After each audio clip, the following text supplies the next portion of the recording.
Good morning, good morning, good morning. Welcome to Island Tea right here on Win Media SKN. It is Thursday, April 14th, and my name is Azam. I'm your host this morning. Usually I'm joined by Jade, Gwenny Gwen Idita, CPL Matter Stuart Johnson, but this morning she won't be in, and so I'm here by my lonesome. Well, not exactly, because I know all of the good people joining and looking online are going to join me in the chat room just any minute now, as well as all the lovely people who call in and just kind of add a whole level of spice to the proceedings. So I'm looking forward to the interaction this morning. But like I said, it's Thursday, April 14th. It is Holy Thursday. Some I didn't even know what I mean. Some I have no idea what I mean. It's interesting how so many of these holidays and these things that we celebrate, people have no idea the real one. A lot of people don't know exactly where they come from, what it means, etc., etc. But even more so, and so of course people don't know how to celebrate, how to observe. Like generally, is these things considered a beach day? More often than none, it's a beach day. Some of the things that we do, I don't even fully understand. Maybe I just miss something. For instance, like the kite flying at Easter. I'm pretty sure someone could relate it to the whole issue of Christ crucifixion and resurrection. Maybe the kites rise like how Christ rose from the grave on that first Easter morning. Maybe that's where it comes from. I don't know, but yeah, a lot of the things that we do, we don't necessarily know. What's the other stuff that we do for the Easter season?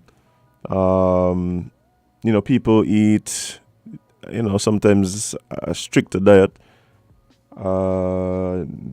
Tomorrow you'd expect to have the saltfish, conky. I think the whole thing is no blood. If I'm not mistaken, like you try to avoid the bloody dishes, but only people know fish got blood by.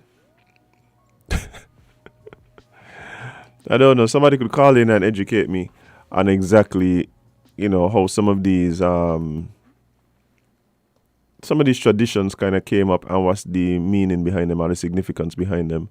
But I think for a lot of us, it's just a day where we're glad that we don't have to go to work. It's a day we get a rest. And the Easter one is in particular is one that people look forward to because it's a long weekend. It turns out to be like a 5-day weekend. Yeah, Monday, Saturday, Sunday, Monday. 4-day. A 4-day weekend. So yeah, people definitely look forward to that. Double the weekend. But yeah, guys, it's Thursday, so usually we grind our gears, and I am going to allow people to call in and put their table their gears on the table. So feel free to call in and join me, whether you're checking us out on line or on the radio. Feel free to do that. Let me refresh this so I can get the comments going. Here we go. All right. Well, I don't have a particularly spicy gear. What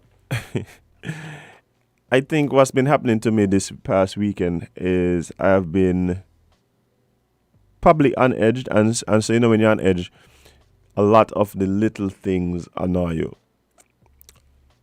Like pulling up in the parking lot, and the one space in the parking lot is bothered by two people that park too close to the line. Them kind of annoyances is what been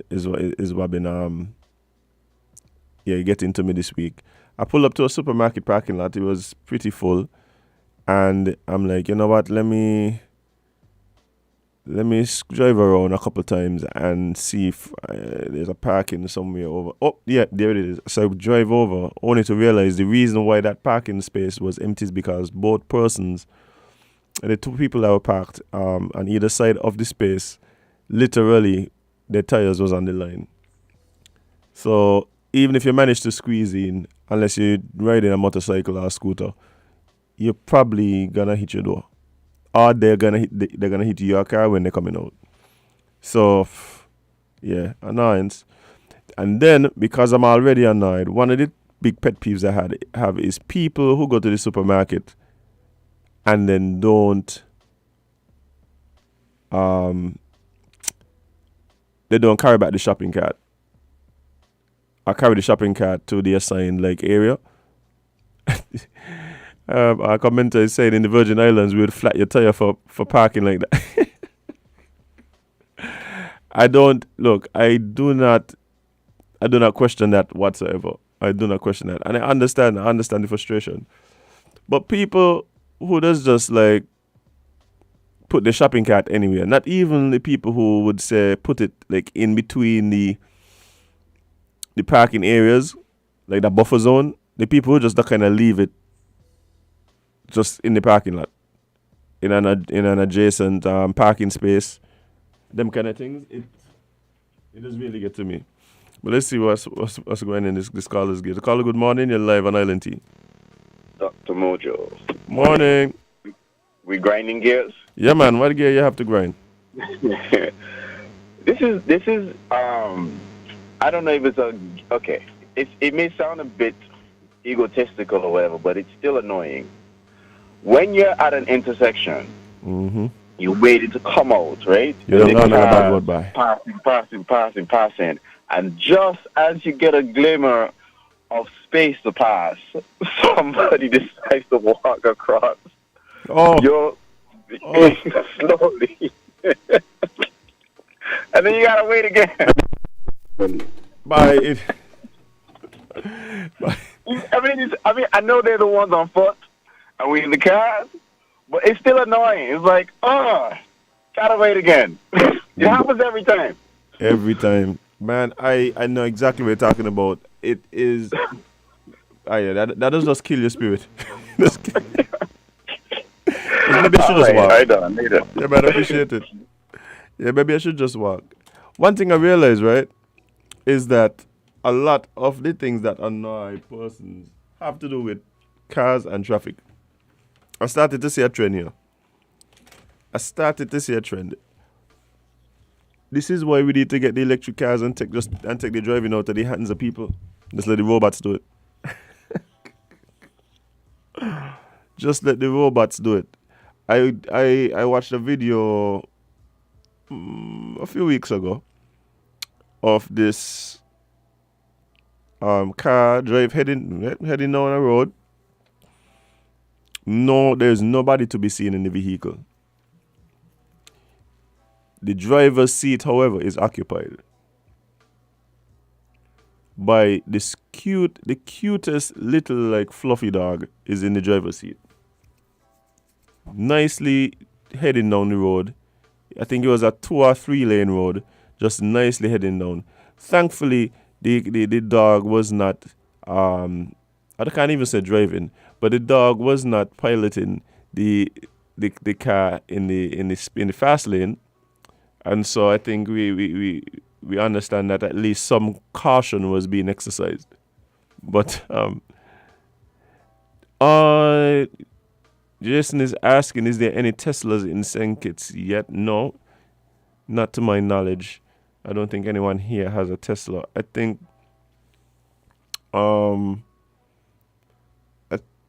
I know there's people that I heard say that they want one and that kind of thing, but I think in terms of servicing the vehicle, I think we are way off from that still until we get maybe some kind of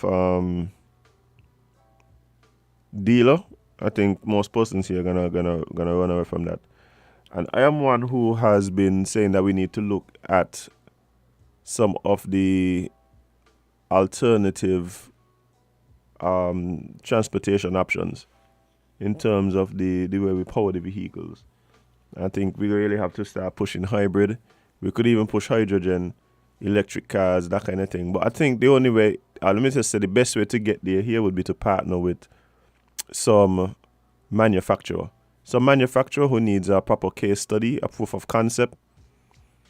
Somebody who is looking to, and actually I think in not so much an American manufacturer, but maybe more a manufacturer from South America or Africa. I think would be the way to go. You know, it's easier. I think when it comes to technology in particular, we need to take advantage of our size. It's easier to integrate some of these things here. When we start talking about things like hydrogen-powered vehicles and stuff like that, the problem you face with like large-scale adoption in these big countries is because they're big. There's a lot of space to cover. You know, in the US, they got over 100,000 gas stations. You know, so it gotta be way more than that. But, you know what? Let me Google it. Let's see. Since I'm talking to y'all, I'm gonna Google using my voice. How many gas stations are there in the US? According to American Petroleum Institute, how many service stations are there in the United States? The ACS, the association. So it's over 150,000 gas stations in the US.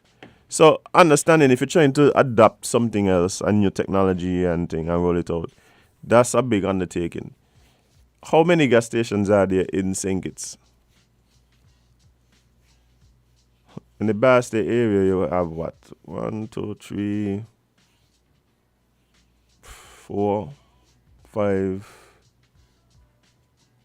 6. Maybe like 6 or 7. You know, something like that. So it's easier to adapt new technologies here. And like I said, I think you should give those gas stations the right of first refusal when it comes to installing some of these new technologies. I think that would, but I don't know. Because I don't know about y'all, but we've argued about gas prices and the rising gas prices. But this particular stretch that we're on, 2022, and the way that the gas price, I literally feeling it. Like I seen like marked differences in where they line in my vehicle and the gauge where they're going. And I seen it in the amount of times I have to visit the petrol station, as well as seeing it in my pocket.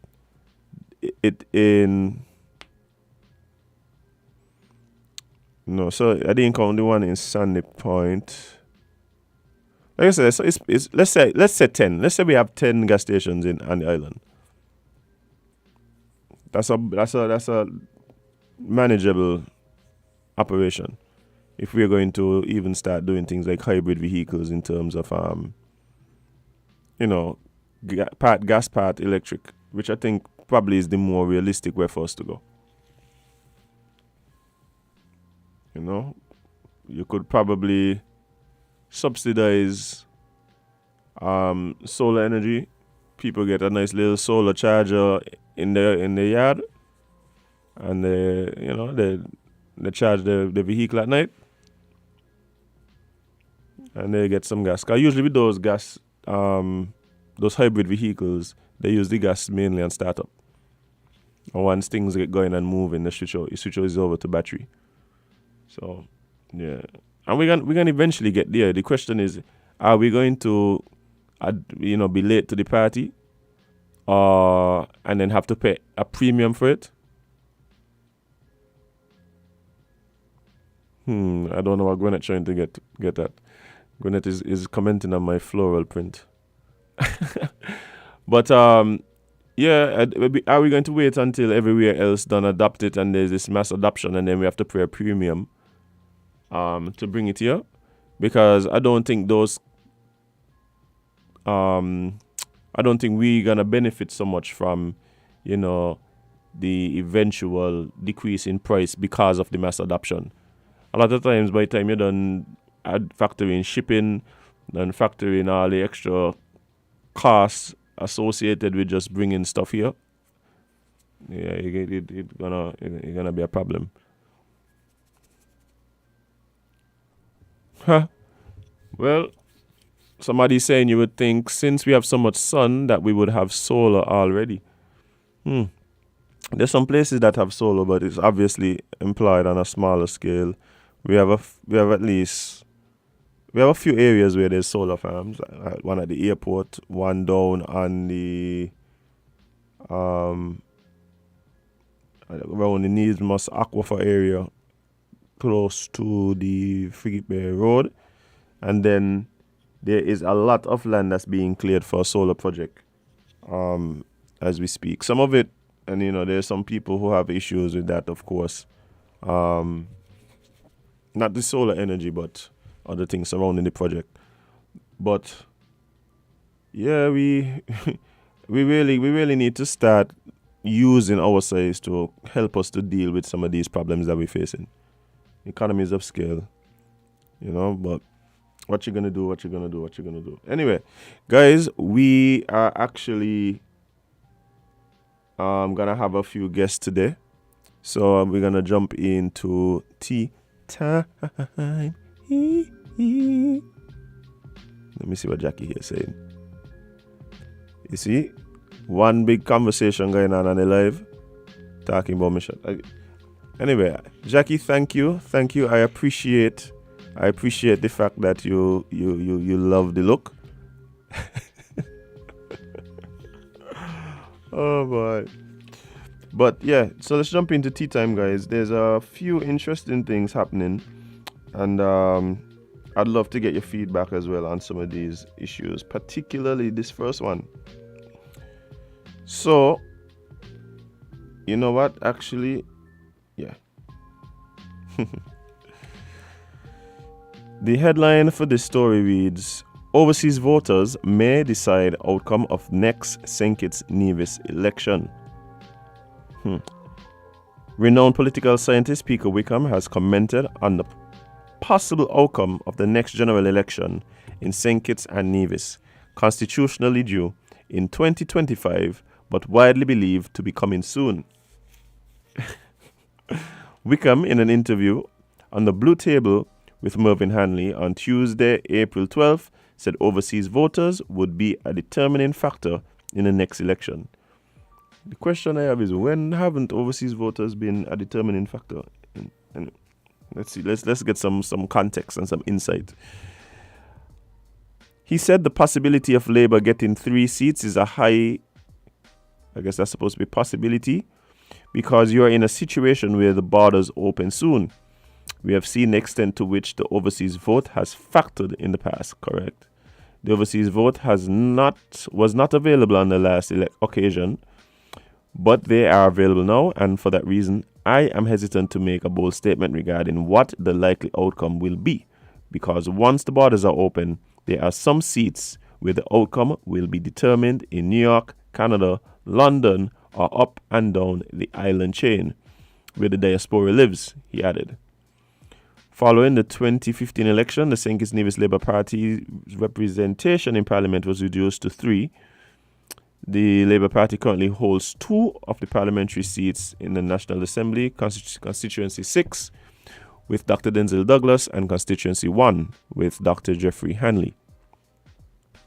Wickham says he is uncertain what the next federal government would look like. There are strong members in CCM, PAM and PLP that would retain their seats. The problem is the configuration needed in order to win is complex, and in a situation where Labour wins 3 seats, Labour becomes a factor, and we don't know how Labour would negotiate and with whom they will negotiate and what alliances will be formed.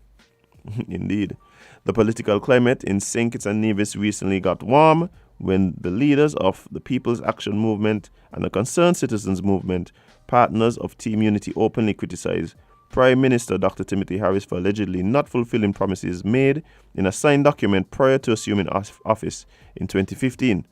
Since then, the partners in Team Unity have been publicly combating each other. A meeting to decide the way forward for Team Unity is set for, guess what, today. Today. So, here we are again. The whole issue of the overseas voters coming up in yet another conversation. There's been tons of talk as how do we deal with this. Some people believe if you don't live here, you don't vote, full stop. Some people believe if you pay taxes here, well, you should be able to vote. Some people believe because of the contribution made to the economy by overseas voters, whether it be remittances, whether it is, or some people believe just the fact that you're a citizen, you have concerns about the country, perhaps you plan to come back here, that you should be allowed to vote. So that is something that has been widely discussed, and I think there's probably just as many opinions on what should be done. But we have seen that has been a factor in, and even if you want to say that it wasn't a factor in the last election, it was simply by the fact that the borders were closed. So we're going to have to wait and see how that plays out. I am still waiting for the electoral system reform that we've been talking about for the last 15 years. Somebody asking what would happen if this is the outcome. Labour 3, PAM 3, PLP 2, and CCM 3.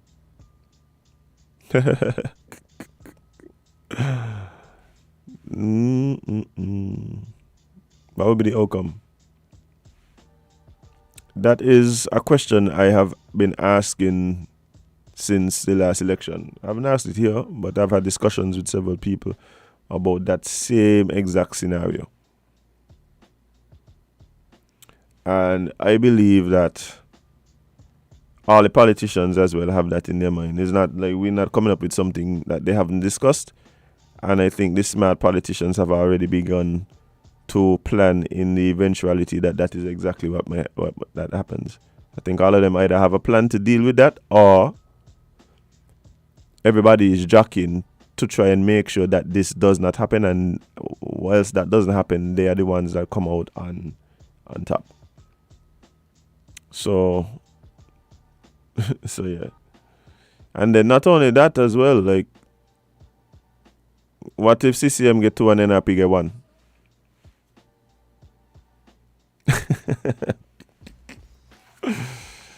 Yeah, check. So it's very interesting. It's very interesting. My thing though is that at the end of the day, what would be best for the people of the Federation? And a lot of times that question, as fundamental as it is and as central as it is to the spirit of what the election should be about, it seems as though that does end up being lost in the fray. A lot of the times when we start talking about discussion, what like outcomes of elections,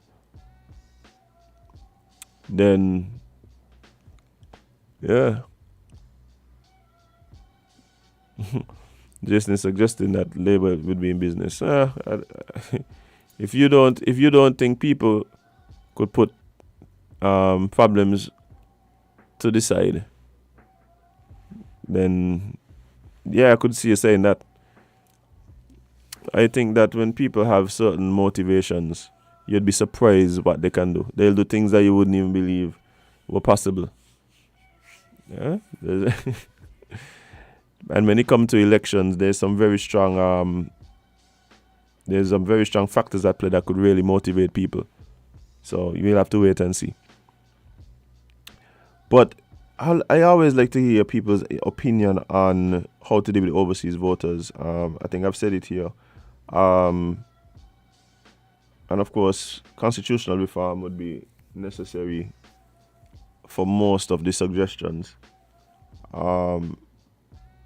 What we have seen happen in recent times has been, let's say, a clarification or change to what makes someone eligible to vote in a particular constituency. So we've seen that happen.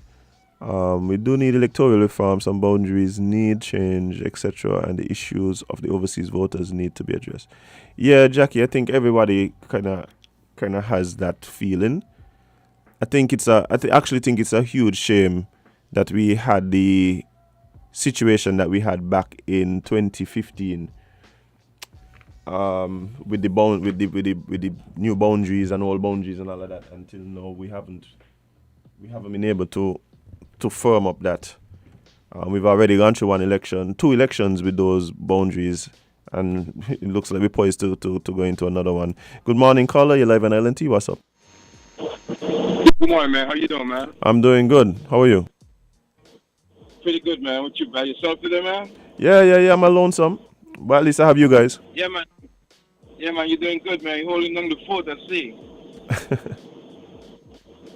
So what's up? I'm listening to you. I'm listening to you, man. And you're throwing out a lot of scenarios. You know what I mean? And it's intriguing to listen to you right now to hear what you're saying because from what I'm observing or getting from listening, the rhetoric and everything that's going on right now, and I'm listening to what you're saying right now, and before we had the term coalition, right? So now the new terminology is team unity. So I'm starting to believe, because I normally hear one of the favorite callers say, change and keep changing. So as I'm listening to you, I'm thinking, well, maybe in the next few cycles, it might be 2 or 3 parties forming these governments.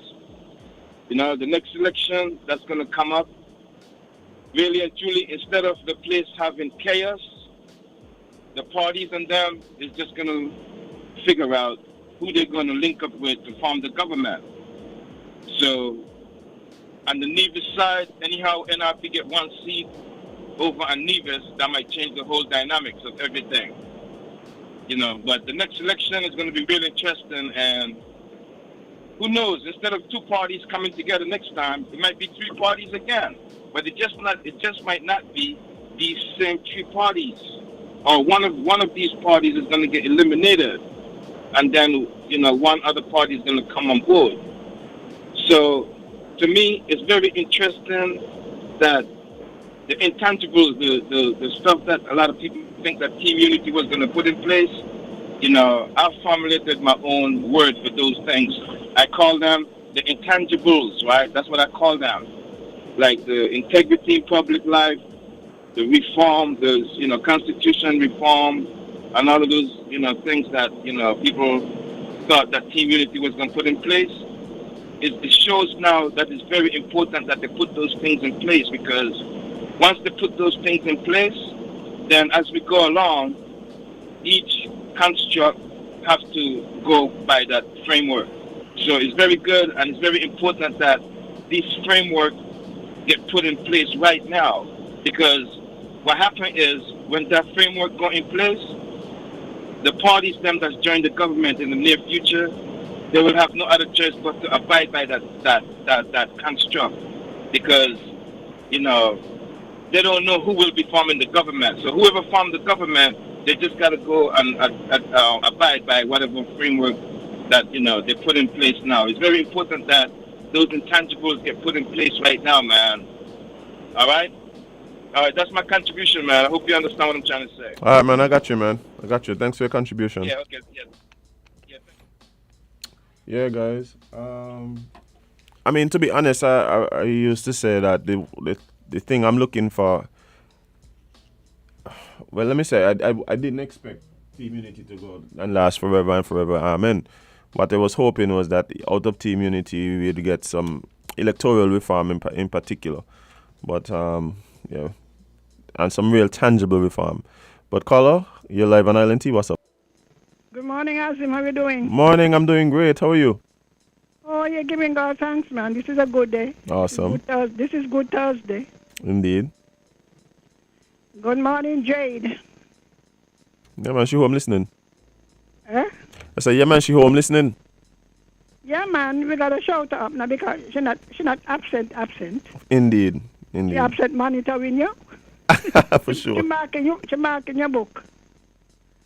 Anyway, now the issue with overseas voters, I think the matter was brought to Parliament, when they were trying to decide residency, because you have to be a resident. And I think that said was 6 weeks or 6 months. Do you recall that one? Yeah, I remember they were they made some recent adjustments to those definitions and what makes it eligible. Yeah, what is a resident? Yeah. I think they were taking out the domicile. Mm-hmm.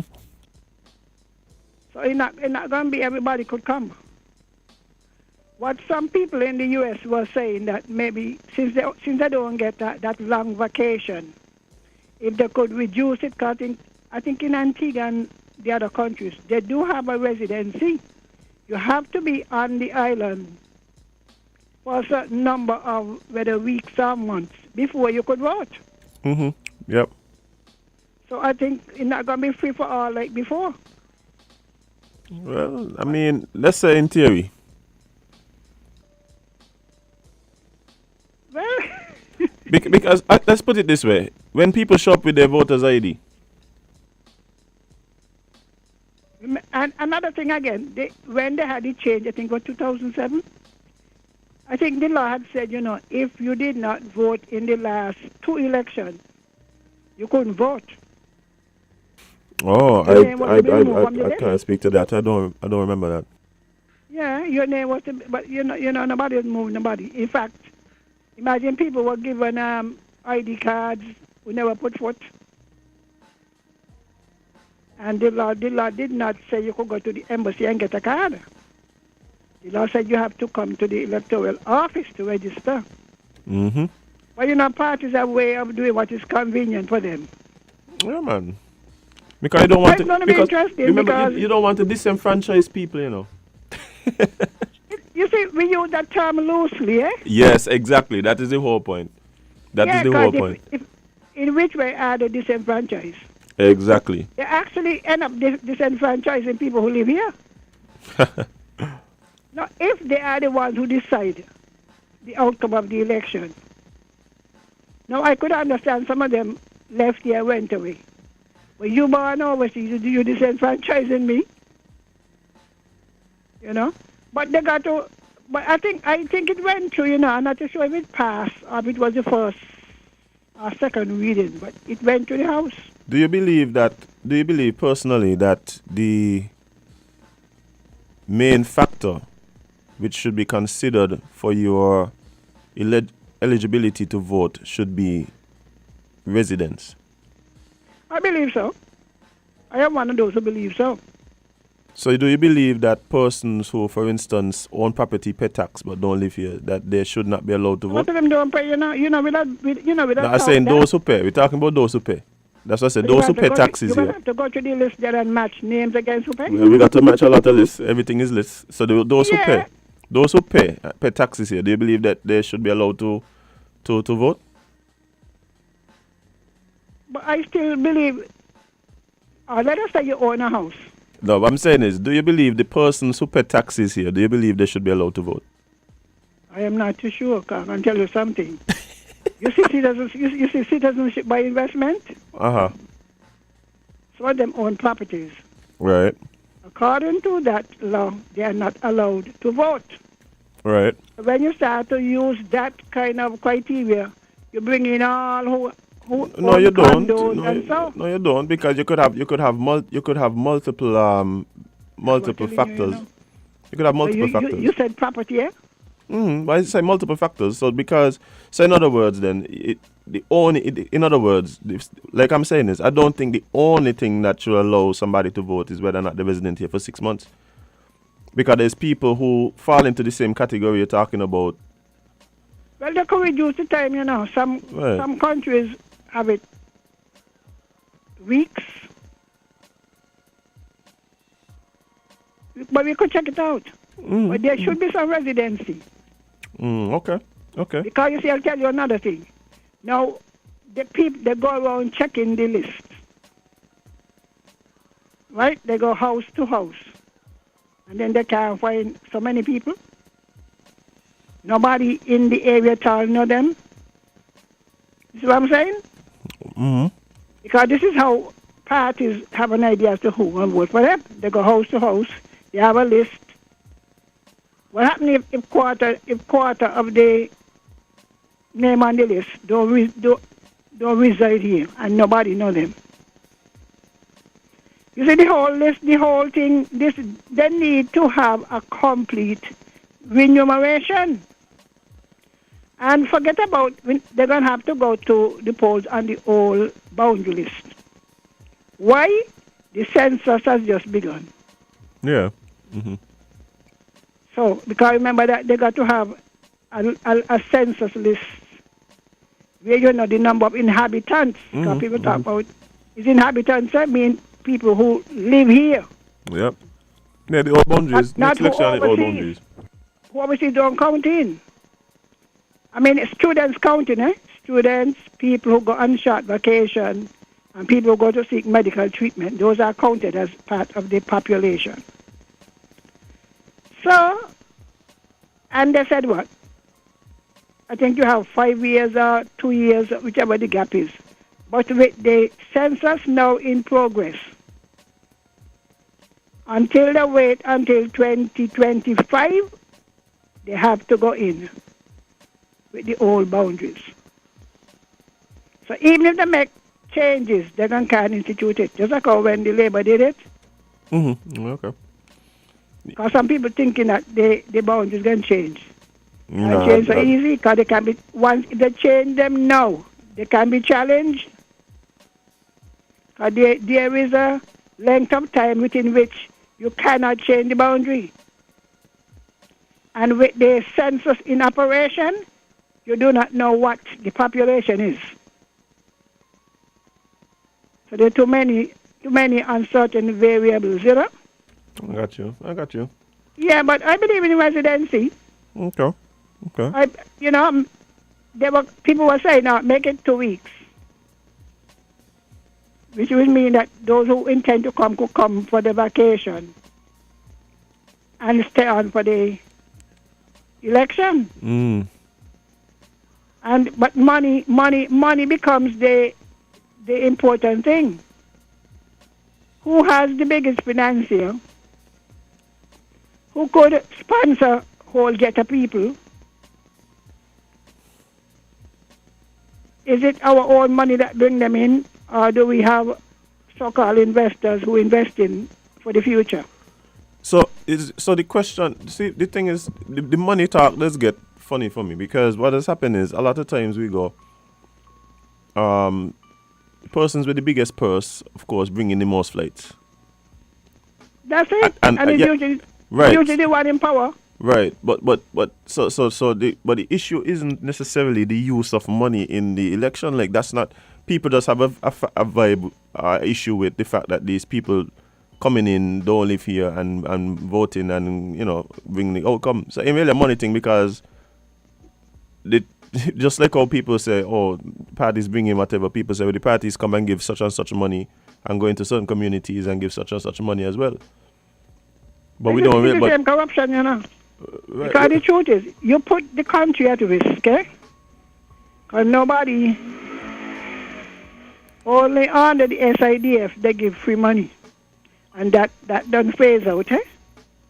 You make a donation of 250,000 and you're entitled to a passport.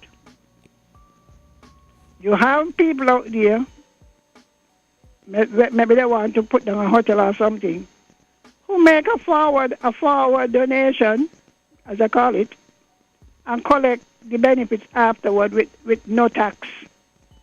No tax incentives. So we are the ones who suffer, but we are minarchiticians. So when we jump in on the plane, this is why we need financial laws, campaign financing laws. Because unless we have them, we don't even know who. And nobody going to talk, because if everybody doing it, Yeah, but the thing is, everybody need money. Everybody need the money to fund these campaigns, right? They're not getting this money from just. It don't got to be so elaborate, Yeah.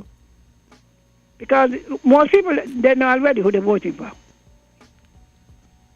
You don't got to get them. What happened to the shot you gave them last time? I mean, but that has short in stock.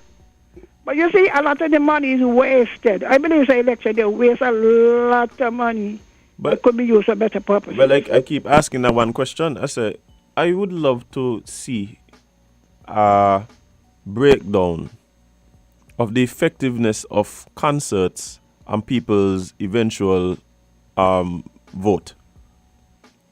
I would love to see that. I would love to see how effective is this huge super concerts and so they put on and don't get me wrong, I'm thankful for them.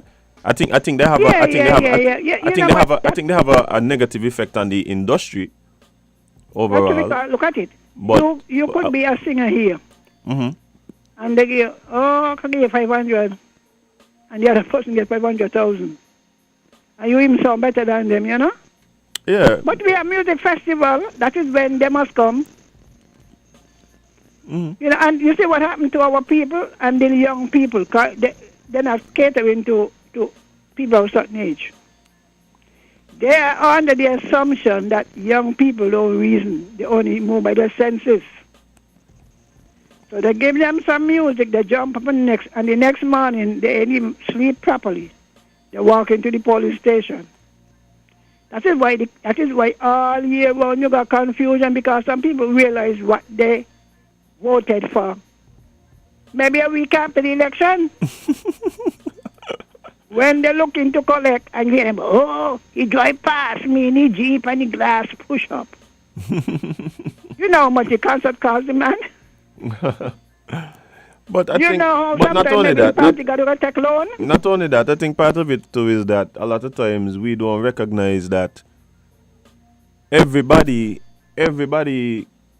contributed something. So yeah, you going on about all them late nights and favors you do and whatever it is you felt you did, whether it is just to go in and drop your ex, you feel like that entitles you to whatever it is. But the truth is, but what about the company that went and gave 10,000, 20,000, 50,000, 80,000, 100,000 to the campaign? The company got to give everybody, You understand? So they got to give PAM, they got to give Labour, they got to... It become more complicated. Yeah. There are more parties. And then when we start seeing policies that somehow skew things in the favor of these bigger companies, and at the expense of the smaller man, then we start to wonder, well, why? But no, we should ask who paid for that shot you had on. Yeah, exactly. When they say a politician could be bold enough and say, so who you think pay for the thing that you get? And who you think sponsor the bourgeois banten and them? Who you think? Then people wake up, Yeah. But our people, and you know what bother me? There are so many examples in the Caribbean you could follow. Jamaica has a good thing, even though they just gone like the head ain't good. They just kill one another. I mean, they got good system, Yeah. But for some odd reason, when the election come and the party things strike up, all sense gone to the door. Well, I mean, at the end of the day, it might, again, the system in theory might not be the system in practice. Boy, look, this whole thing feeds on poverty. People here to hear me say so. The higher level of poverty is the more violent to become. Yeah. Because it's like a matter of survival. But I don't like to say poverty though. Well, they got different levels, you know. Let poor, me explain poor, what I say. I don't think it's an issue of poverty. I think it's an issue of inequality. I think when you really stop and look at it, I think it's the wider the gap of inequality, the more violent it is. But that's what it is. Yeah, it's not poverty. Cause you got societies where everybody poor and you have less violence. Eh? Look, But when you have a wider gap between the haves and the have-nots, then you start seeing When these you types have of not things. poor, you talk. Look, I recall one time doing an analysis on the Social Security data. If you ever take a look at the table, they have the wages by ages, right? And the age and the wages by sex. Man, it's only people over the 60 something, you know, really working for anything. Mm-hmm. And the majority that's why you see the pap is so big. Why do you think the pap's so strong?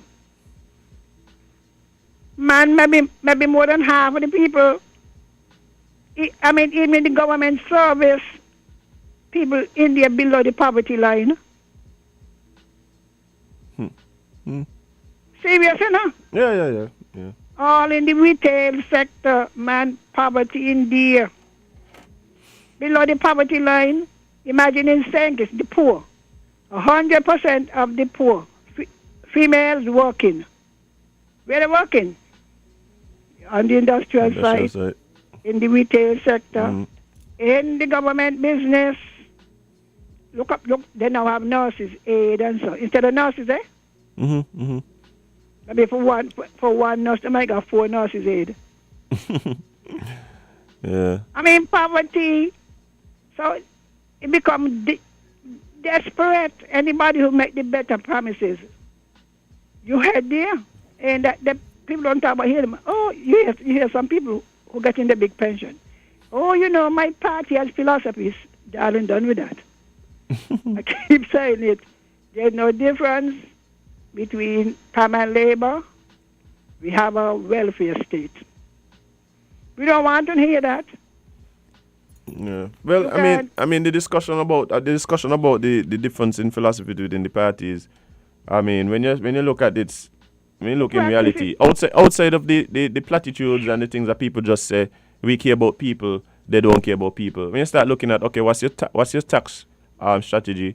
How you plan to structure, for instance, national security? How you plan to structure all these things? When you look at them, like, there's no huge fundamental differences between the philosophies, particularly taxation and expenditure. Please.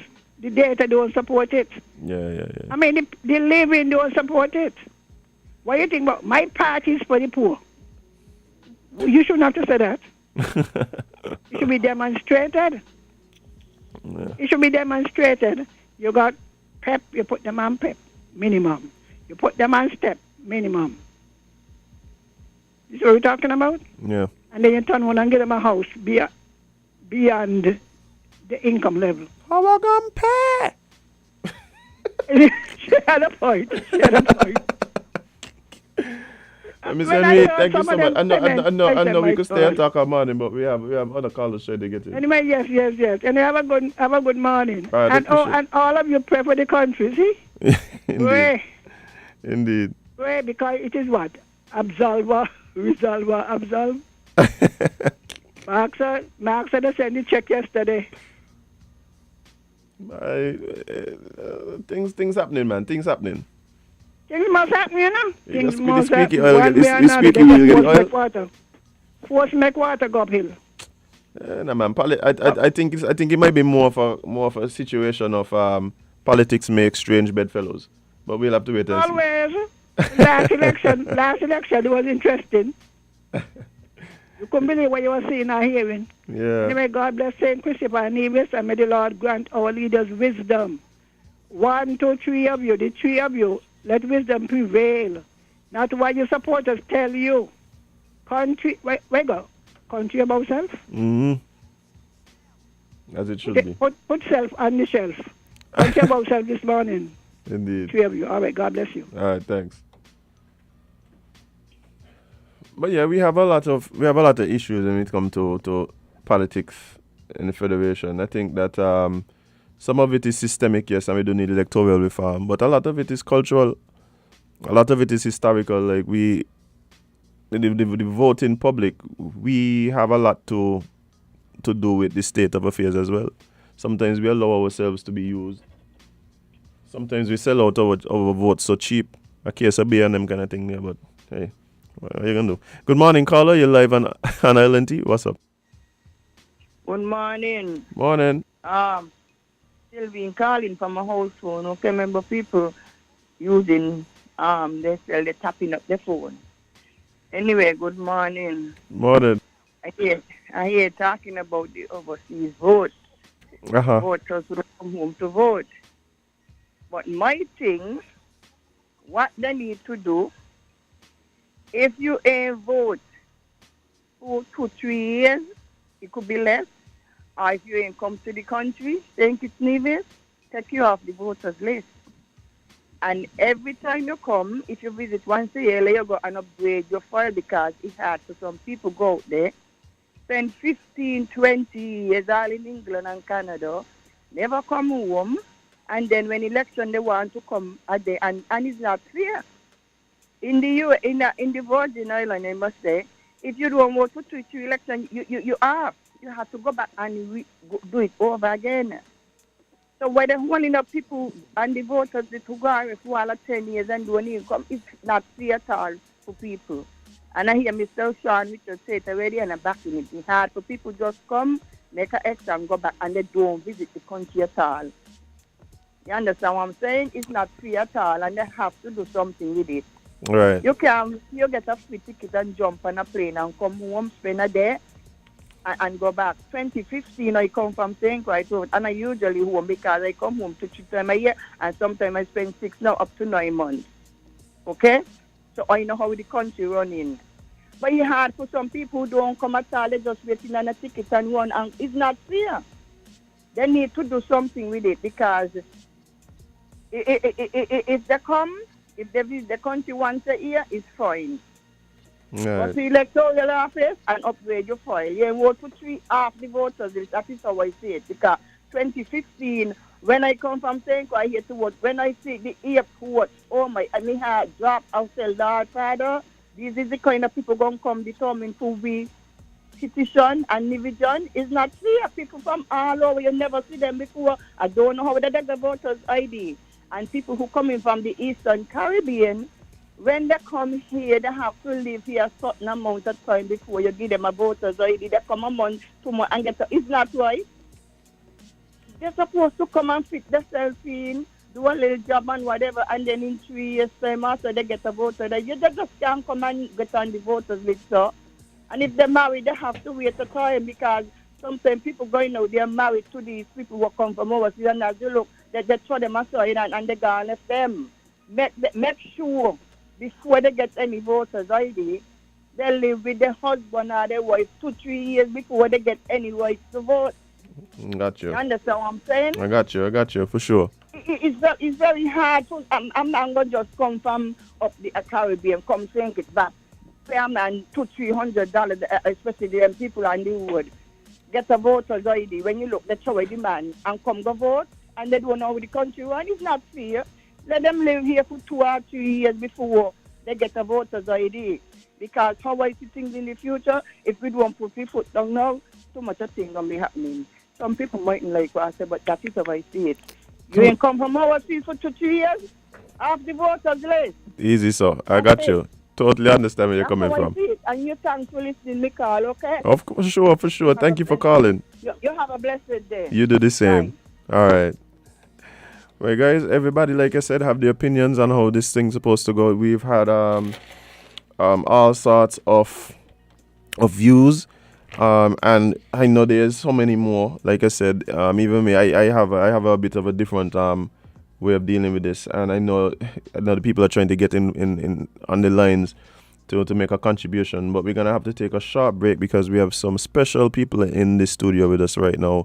So when we get back, we're gonna come back with more Island Tea right here on Win Media SKN. Stick and stay, guys.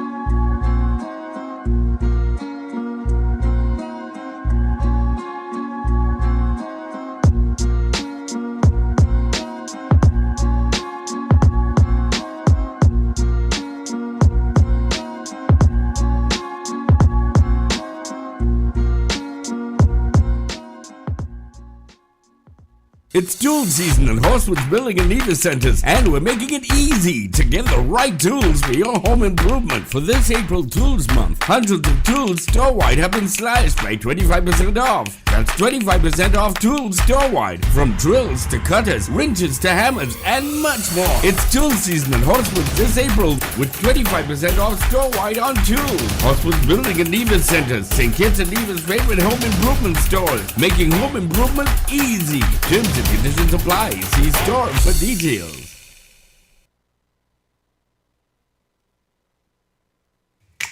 Maybe it's the way the brilliant gold liquid reflects our sunshine, or how the bright blue of its label mirrors the clear Caribbean skies overhead. Maybe it's the fresh, crisp taste of this beastly cold beer on a scorching hot day. Maybe it's even the way it brings us all together. But one thing is for sure, Carib is very much a part of who we are wherever we're from in the Caribbean. Carib, it's the way we play. Drink responsibly.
Good morning, guys. Welcome back to Island TV right here on Win Media SK. And it is Thursday, April 14th. And we just broke 9 a.m. It's 9:04. And I am being joined in studio with some friends of the show. And a friend of the show from the St. Kitts Tourism Authority, Mr. T. Good morning, sir. Good morning. Thanks for having me again. Well, always a pleasure to have you. And of course, for those of you who watch the show, he's joined us before, the CEO of the St. Kitts Tourism Authority. It's really a pleasure for you to come and hang out with us this morning. Every time you guys come, you bring so much information, and I know this time would be no different. That is the hope. Well, I mean, I know now in particular is a very interesting time in terms of tourism. Just for those of us, listening and watching, where are we now when it comes to tourism in St. Kitts? Well, we actually had a very positive first quarter. If we look at stayover visitors in January, we cleared 6,591. And that was also when we had the Omicron variant. So that kind of reflected in our February numbers, which were slightly down, but 6,353. But March was really good, and we had 7,676 stopover visitors. So we actually ended the first quarter on a very positive note, and that is extremely encouraging for us. And if we look at what's happening in the summer airlift schedule is much better than it was last year. This year we've got daily service from Miami, and then on Saturday it's double daily. Okay. And last year we just had 3 flights. So we're also happy that the Charlotte flight with American, that ended on April 2nd, but it's coming back on June 4th until August 13th. Delta is extending their series of flights, so it's weekly until the 3rd of September. We've got British Airways twice weekly from London Gatwick, and that's on a Wednesday and a Saturday. And of course, we've got Liat from Antigua, St. Martin, Barbados, Seaborn from San Juan, and Winair from St. Martin. And a very positive note for the fall We just had a conversation this week with Air Canada, and they are going to bring back their service from Toronto to St. Kitts starting in the fall. So that is great news for us. Yeah, definitely. I know that Air Canada one is one that persons have been hoping comes back on stream. And you spoke about the still visitors, and I know that has been a real effort by you guys to really really bolster that particular segment of tourism.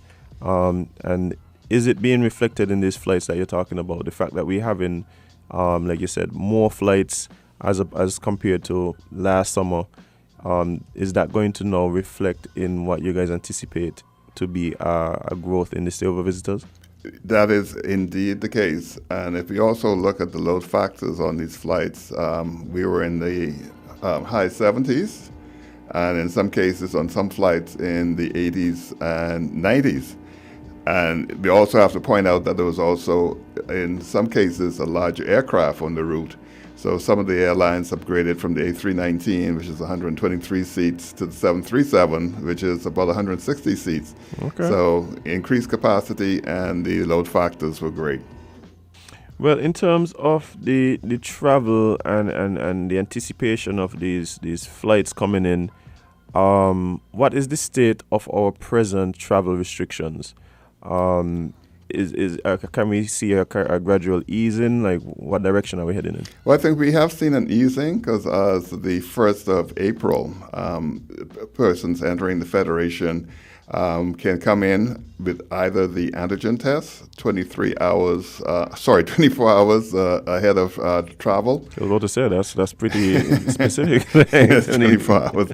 And then with the RT-PCR test, that's up to 72 hours prior to travel into the Federation. It must be a negative antigen test, let's just say that. And also persons do have to be fully vaccinated. And what we've also seen is, in terms of the cruise lines, we've seen positive growth there as well, too. Because if you look at the fact that in January, February, we had a number of cancellations when our threshold was 1%. When the CMO raised it to 2%, we had less cancellations. In fact, the whole month of March, we've not had any cancellations due to COVID. If there were any cancellations, it was because of weather-related issues. So in that vein, we're doing really well. And there's also an article in Travel and Leisure this week that pointed out that the Federation of St. Kitts and Nevis is perhaps one of the more positive islands in the Caribbean in terms of vaccination rates and cases of COVID, active COVID cases in the Caribbean.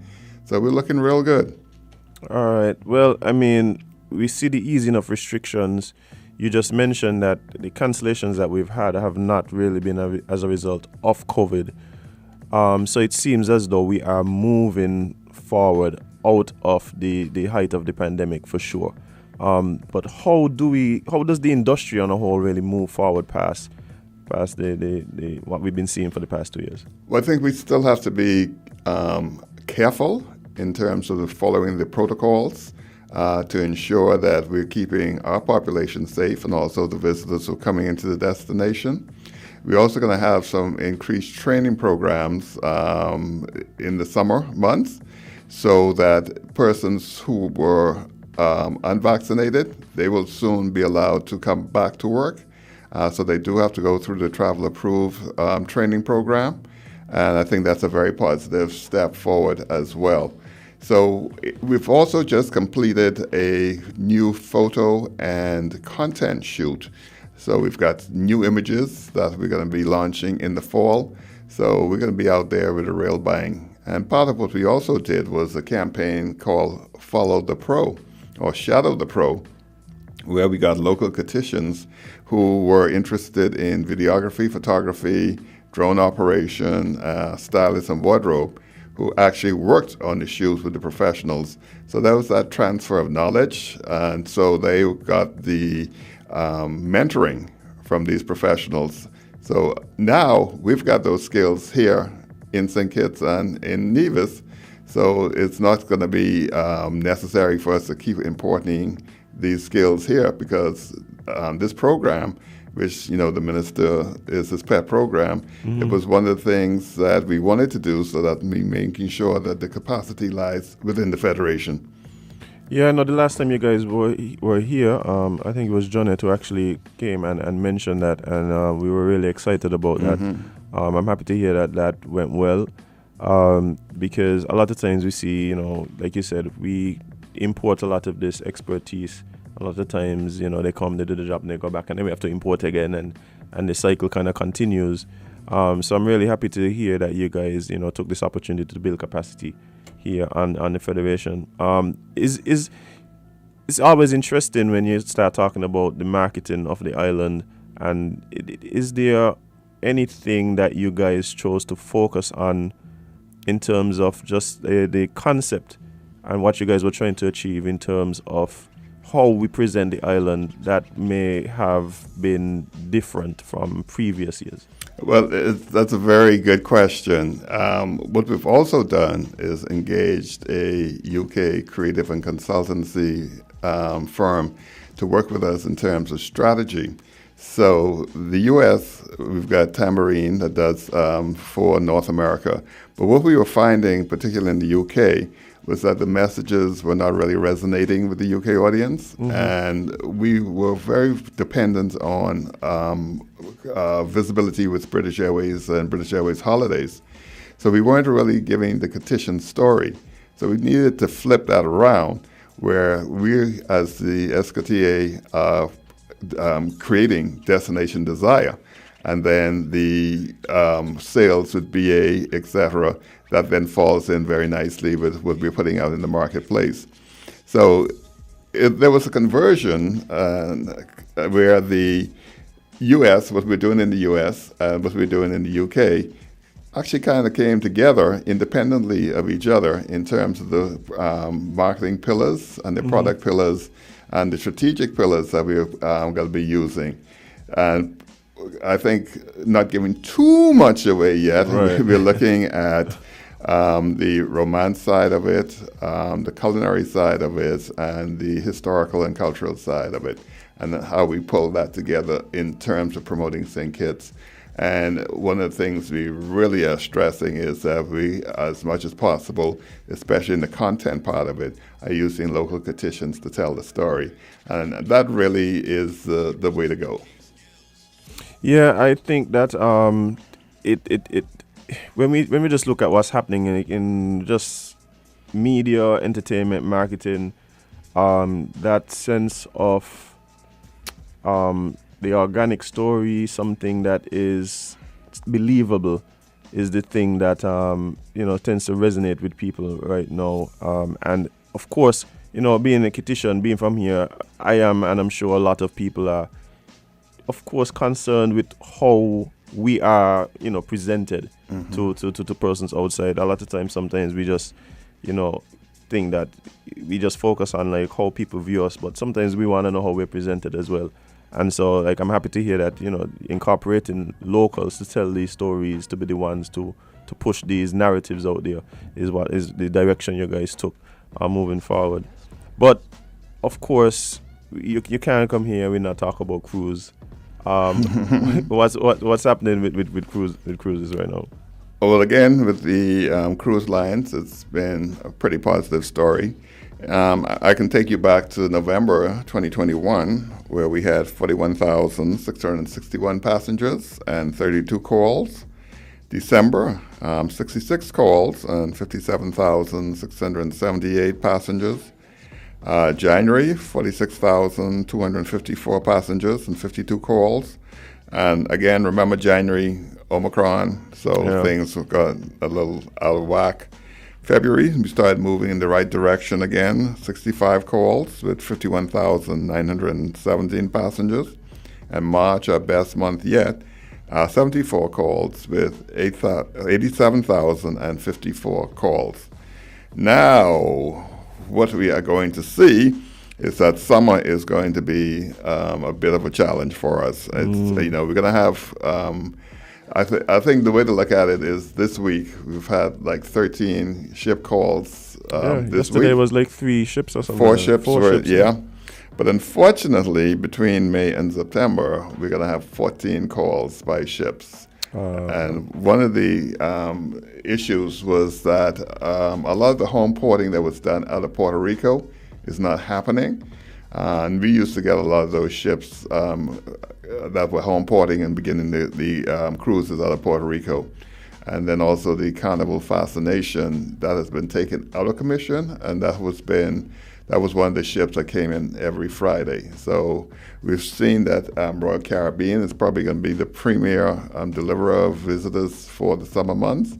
And so up between May and September, we got manage our expectations because the calls are not going to be as robust as we wanted. Now, we are going next weekend to Sea Trade, which is the mega show for cruise lines and cruise destinations, where we've got a number of meetings already set up with the cruise lines. And, part of the discussion is what's happening in the fall, but also to see if we can get any additional ships for this summer. But, it's kind of difficult for the summer because the cruise lines have already set their schedules. They've already positioned the ships where they need to be. So, you might get the odd one or two, but like I say, we have to be prepared that it's not going to be a sunny day all summer long. That's a nice way of putting it, because going from like 70 ships 1 month to over the next few months, a marked decrease in the ships that is telling. But this is usually what happens during the summer months, correct? Is that you get this slowdown in cruise? Yeah, the ships get repositioned to Alaska and Europe. So that's where the issue is. And you also see that some of the cruise lines is also still experiencing crew shortages. So that's kind of been an issue. And they're also making adjustments to their fleet. So, let's just hope that the new variants of COVID-19 is not a further impediment to business to us in the summer coming up. Closer to the pit of hell. Amen.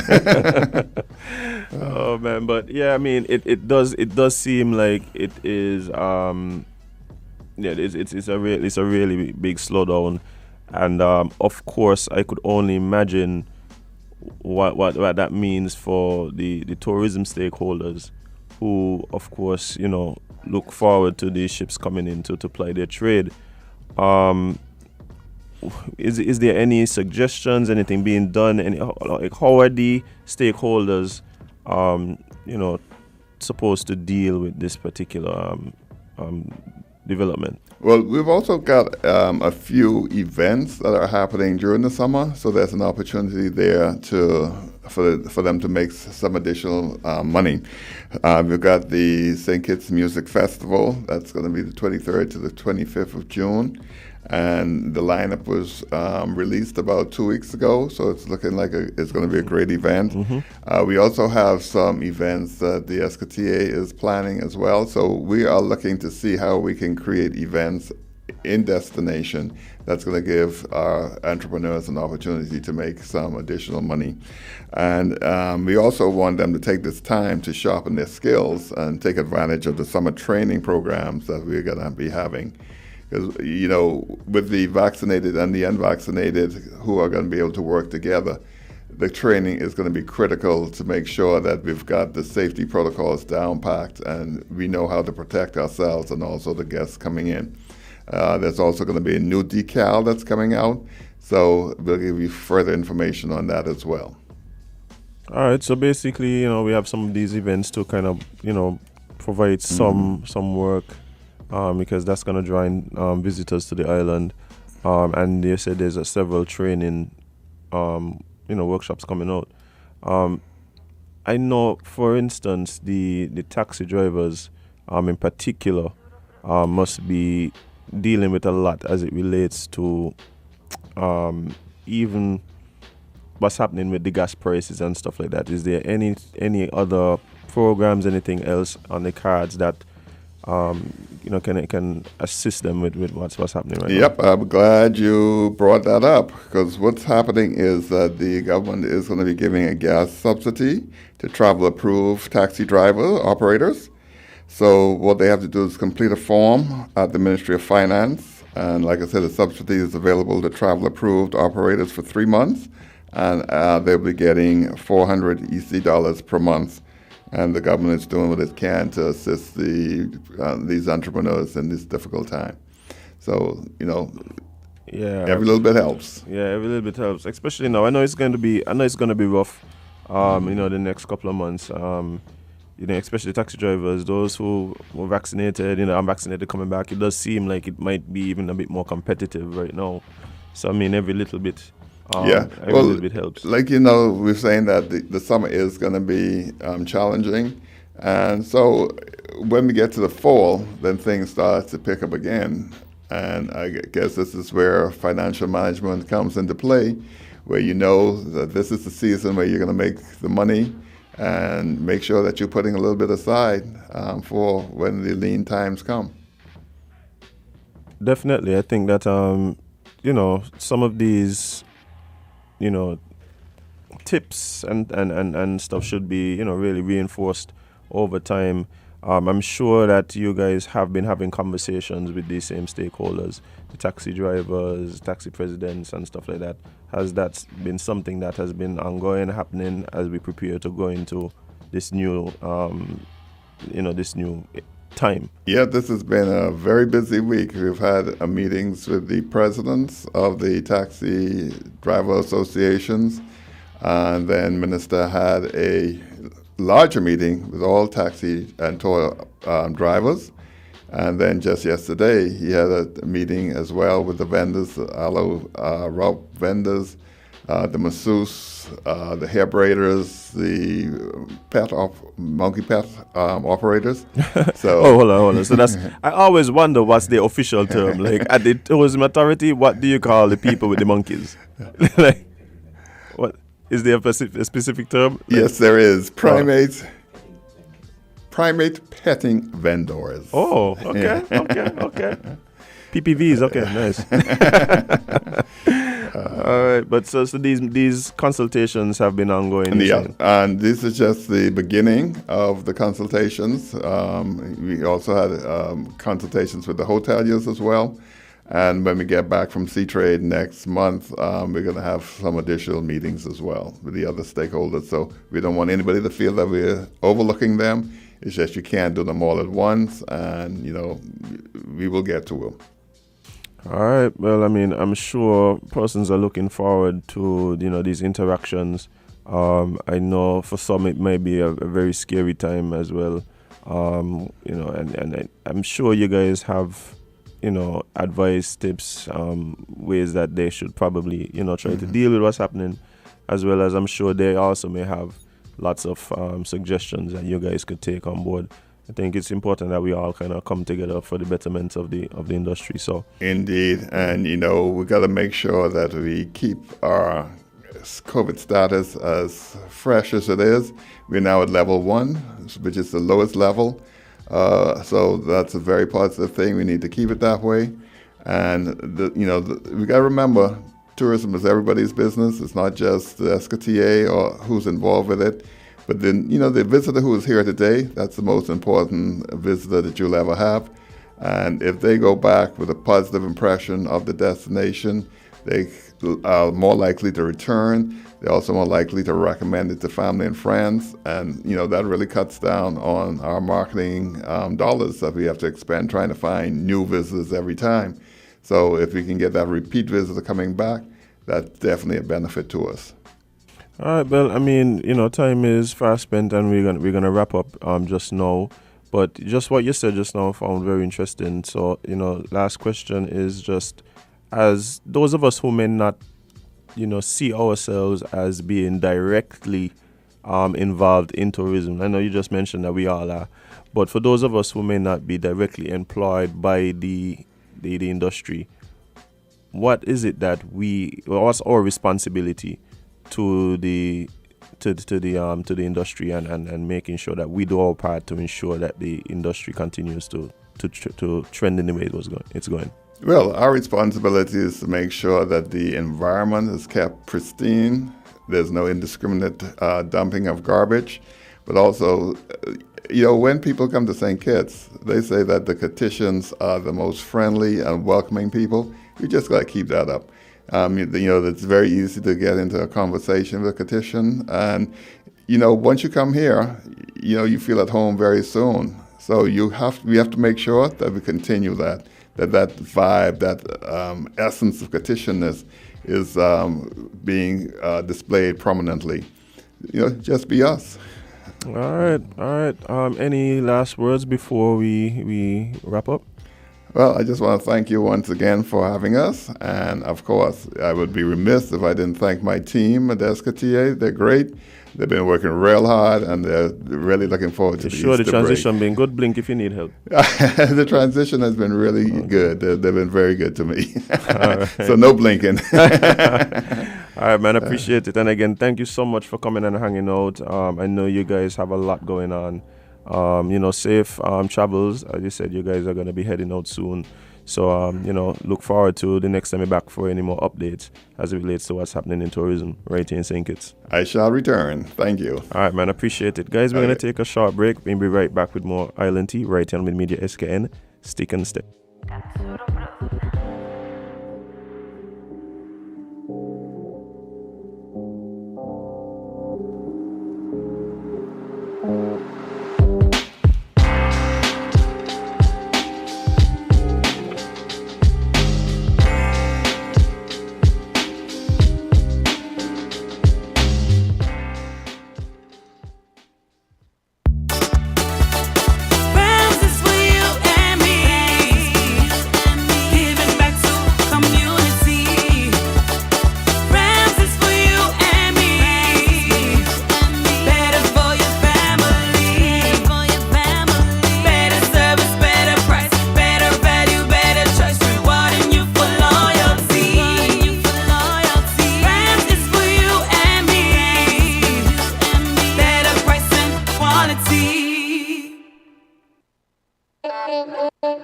Magnum. Take charge. Everybody put your magnum in the air now.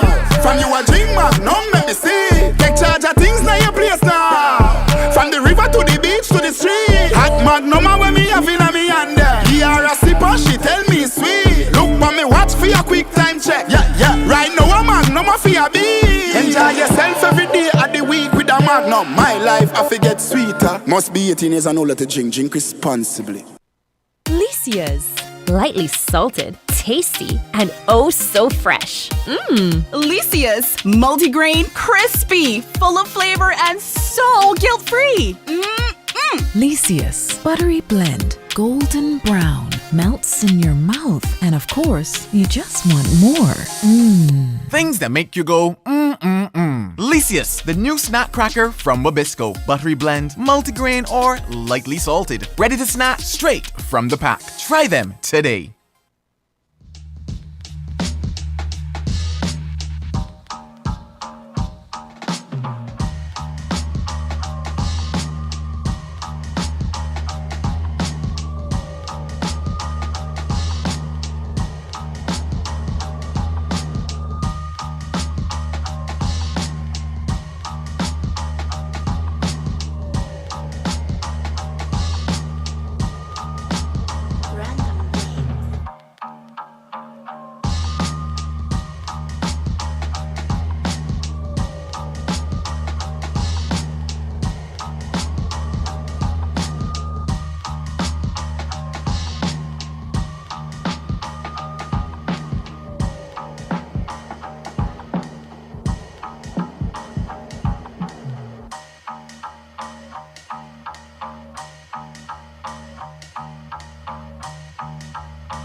Good morning, guys. Welcome back to Island Tea right here on Win Media SKN. and we are just about to jump into the last half hour of the show. And guys, we have in studio with us another special guest. All right, I know this guy. I've seen him around. I've heard him doing his thing. We have in the studio with us the one and only Klymate. Klymate, how are you this morning, bro? Yeah, man, I glad and happy, you know what I mean, appreciative and feel blessed to be here, man. Trust me, I appreciate the vibe, you know what I mean, and, you know, just glad to be here, man, for sure. Well, I mean, it is, oh, hold on, let me see. Come to your left just a little bit. Yeah, we want everybody to be able to see who it is they're talking to, you know what I mean? Yeah, but, no, man, watch it. I gotta let out. Okay. I gotta let out because he's come with someone in the studio and she's so far in the corner. You ain't on camera. You ain't got to worry. Okay, You're good. Okay, You're good. Okay, good. But yeah, Klymate, I mean, it's again, thank you so much for coming in and hanging out. For sure. But you know, for persons who may not know who Klymate is, just let them know what is it that you're into. So I am a soca artist, originating from St. Vincent and Grenadines. Been doing soca music for 7 years. November this year, gonna make 8. You know, I've been residing in St. Kitts since 2018. Close to about 5 years now going. Okay. You know what I mean? And yeah, almost Kittian, man. Yeah, almost Kittian. Yeah, you know what I mean? And a couple more years. Yeah, for sure. I just fell in love with the culture, and to be honest, St. Kitts was a second chance for me.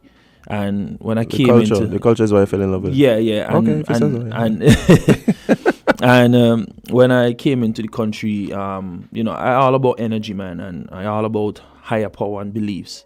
And like I say, St. Kitts is a second chance for me. So when I came into the country, the first thing that stood out to me was St. Kitts, follow your heart, man. You know what I mean? So I just felt like I was in the right place at the right time. For sure. I mean, you know, sometimes we don't know what the future holds and where the journey gonna take us. Straight. But it seems as though where you're at now in terms of, you know, being here in St. Kitts, that you feel that it's something that's really positively contributing to just who you are and your entire being. Yeah, man, for sure. It is. And even me as an individual, not just as an artist, you know, aside from being an artist, I've developed and grown, and that's just something, you know, I gotta give God thanks for every day. Yeah, man, there's something in the water, man. I don't know, but yeah. They might say, Sugar City. Yeah, man, Sugar City. But for sure. But you know, a lot of people get involved in music because of a certain love, a certain passion. And there's some persons who, when you see them perform, when you listen to the music, you could really tell that there is a passion and there's a love for it, but also a talent, right? Straight. And I think that comes out in your music. Appreciate but it. When did you recognize that one, you really just wanted to put your energy into music, but in particular soca music? Man, it was a long time coming. I had a brethren back in Vinci, also artist, producer as well, Carbon, you know what I mean? And back in school days, we was just like drumming on the desk and freestyling soca, you know what I mean? And just having a party in the classroom. Yeah, man, classroom party. Yeah. Sometimes we end up and get sent to the principal office and them thing. But we reputation kept growing from there. You know what I mean? And then we met international soca artist, Wetty Beats. Right. Yeah. So we got Wetty one time, yeah, man. And then we start hanging around man like Royal, hanging around man like Mad Skull, a couple of artists out of St. Vincent as well. And that is where the love for it actually grew. And the seriousness for it became reality to me when I got my first youth, which is my son. Right. And yeah, that is when I was like, man, I need to leave something. I need to leave a legacy. You know, I just can't be the ordinary man, you know what I mean, to this day.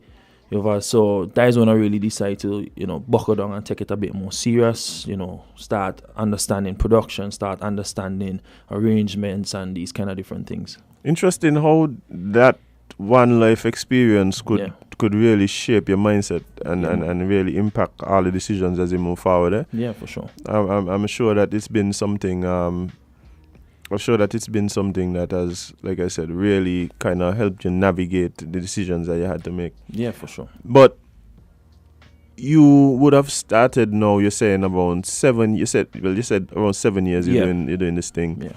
And that means that you would have been doing it from back in St. Vincent. Yeah, that is where actually everything start from, man. Just being in a rental house, and we had a studio booth set up in the corner, you know what I mean? Right. We built ourselves, and man, in and out the studio booth. Sometimes we laying down tracks after tracks after tracks, Right. and just going over the songs them and seeing what we could push out. And you know what I mean? Even me, when I started in 2015 or so, but you know what I mean, my first release was in 2016 because I sat back and watched the guys above me do their thing. I'm an observant person, and I like to analyze things before I do things.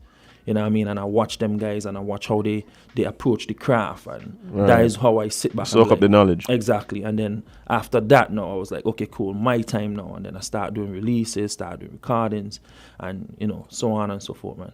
But when you know, it's a very, it can be a very scary yet exciting experience. The whole, in the studio with my partners, them, and I trust their ears, I trust their taste. Right.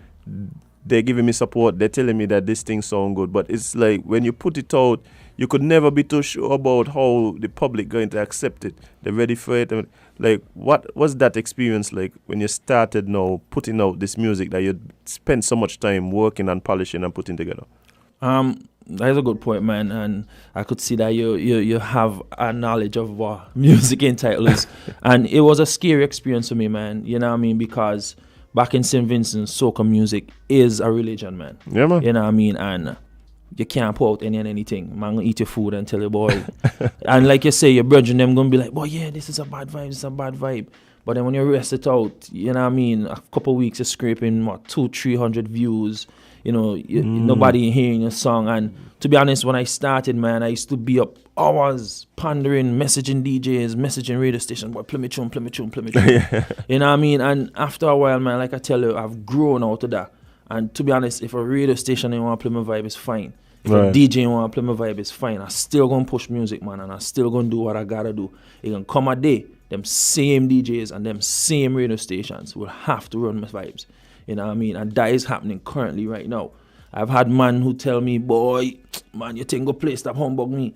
Two man, them same man saying, boy, Klymate, boy, send tune, boy, think bad. You know what I mean? And it's a scary experience. And for anybody out there wanting to do it, it's scary at first. But you just have to take the lessons as it's come, man. Well, I mean, it's a vulnerable thing, you know. You're opening up, you're opening up yourself because you're putting out this thing that is like you put your blood, sweat, and tears into, so much time into, and then you're allowing people to know either accept it or reject it, correct, love it or hate it. Correct. Like it's a very vulnerable experience, and I think a lot of times for young artists, especially you're just starting out, that's a learning experience. Yeah. Because you said no, you put it out and you're gonna do its thing. Like what it's supposed to do. If it play, man. Next one for come. Yeah, and that's the thing, you keep creating, right? Yeah, definitely. But in terms of well, I mean, soca music is a very competitive music.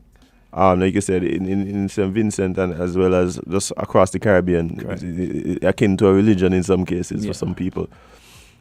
Have you taken that road and officially like entering any competitions with your music, anything, and just having that experience?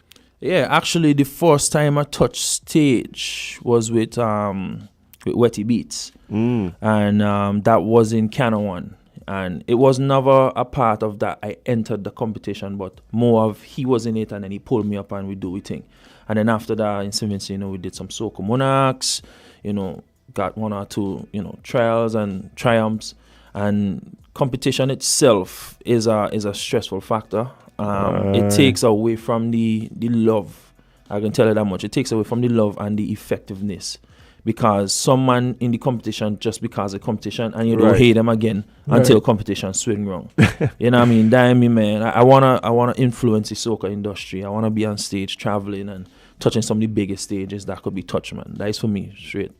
Well, I mean, it's funny you said that because we just got a question here on the live that I think kind of relates to what you're saying. And in terms of, you talk about soca industry, you talk about traveling and moving around and impacting. But how does young, aspiring soca artists like yourself, like, is there a way to monetize your craft? Is there a way to earn, some type of money from this stuff that you're putting out? Yeah, there is, man, and I'm gonna be real. It's like maybe 5-6 years in the game. I've never been paid to music. Like a man will call me for sure, but it's just exposure. You know what I mean? Never, literally. And there are ways that you can. So now like I say, it's a growing process. Now I've established, distribution platforms, sponsoring my songs and making sure that I can earn some kind of bread from what I do. Even though a man ain't want to pay me, my song running, it gonna pay me. You know what I mean? So there are ways that you can do it. So all you gotta do is, man, just set up the proper distribution, sponsor your songs, just keep pushing, and something must happen for sure.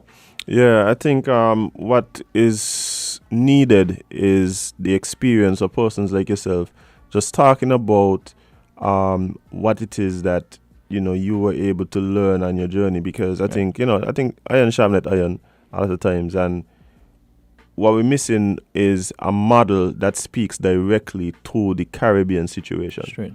A lot of times we talk about, I hear people like all the time. You go on Facebook, wherever you see all these discussions, everybody talk about music, about the artists they need to do. Right. And all they're doing is regurgitating something they see on BT, or Hot 97, and they don't recognize, like, this is a whole different... It is. A whole different market, whole different, so, when persons like yourself willing to experiment, step out, do new things, and then talk about it, I think we could all find ways in which that we could really shape this thing to fit our particular scenario. That is true, man, for sure.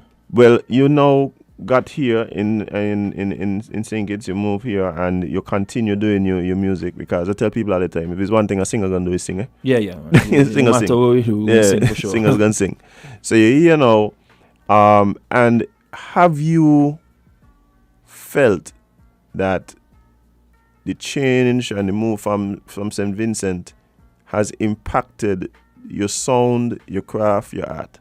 You think St. Kitts has in any way really just shaped how you now make and present your soca music? Definitely, that is a yes, man. And because of the fact is, not because I'm from St. Vincent, residing here, there's different ways and different songs to soca, man. And I appreciate the fact of being here so I can grow my craft even more. And Kittitians have a different song when it comes to the soca. It's a strange song. It's a strange, unique. That's a unique. Yeah, that uniqueness. Yeah. And it has helped me develop in a such of a way that, it's adapt. Human instincts, we adapt to survive. So I'm here and I've worked with man like Steady. I've worked with man like Tiltat. I've worked with man like Jizzy Sparta. Doing some works behind the scene with certain artists as well. We're going to spill that. But Things in the horizon. Things in the horizon, you know what I mean? And it is crazy, man. And definitely it has helped me shape on a different whole. Even the new song that I released, kind of give me that how to put it, that inspiration to do it a bit more harder and go a bit more harder and use some different songs inside of the vibes. You know what I mean? So yeah. Well, I'm curious about that specifically, and we're gonna jump into your new song in just a bit, because we know you got a banger just released there. Yeah, man, for sure. But what is it that you say? You say it's a unique sound. Like, how would you say it's really like affected your music? Like, is it the tones? Is it the way you present the music, you sing? Like, how is it that our particular vibe infused with just who you are as an artist? Like, what did it bring to the table? The presentation of the song itself, the music itself. The way you perform it. Like, the way I perform it, you know what I mean? Because Kittitians, when it comes to the music here, as you see, band runs the place, man. Yeah, man. So it's not a sense that you can just be using the normal padded instruments on a production. You know what I mean? You have to have some kind of live instruments infused in your song now. You know what I mean? You need to, when you're recording your song, you have to record it in a way that, hey, at some point in time, I might have to touch a live performance, and I need to record it in a way that, and it does happen. A lot of artists, when they touch the studio, they sing a song, and then when they do the performance, they can't sing the song. Oh, yeah, don't try that around here. You know what I mean? And then Kittitians don't eat you. It's like, boy, sing your song, boy, sing your song. You know what I mean? And then you did it with the live instruments. You can't quite grasp how to you know what I mean, level out your voice and everything. So being here in St. Kitts, man, has given me that opportunity. I've worked with Bacchanales and them different kind of bands, and trust me, especially a man like Steady, he has an idea of what it takes, and definitely it has improved the music for me a lot. Yeah, man, big up Steady one time. Yeah, hard producer, Steady. Yeah, we have something major coming to. We want to push on the international market soon. Steady, you don't know, we have something sting for them, so big up yourself. Well, I mean, you mentioned already that we have a new track that was recently released. Tell us a bit about this song that you presented to the people. All right, cool. So the track called Don't Talk / Do What You Want is originated out of St. Vincent. Big up Power J, big up Vital Productions, and big up Sean Beats. These are 3 trending producers in St. Vincent right now. And big up Vaughn DV for the guidance with the vocals and how to relay the track down. Vaughn as well is somebody I work with. And to show again, we're trying to build the bridge between the cultures, because St. Vincent have a vibe, Kittitians have a vibe. We're trying to slam the 2 cultures together. So I always walk in and always have somebody on the both islands in a production.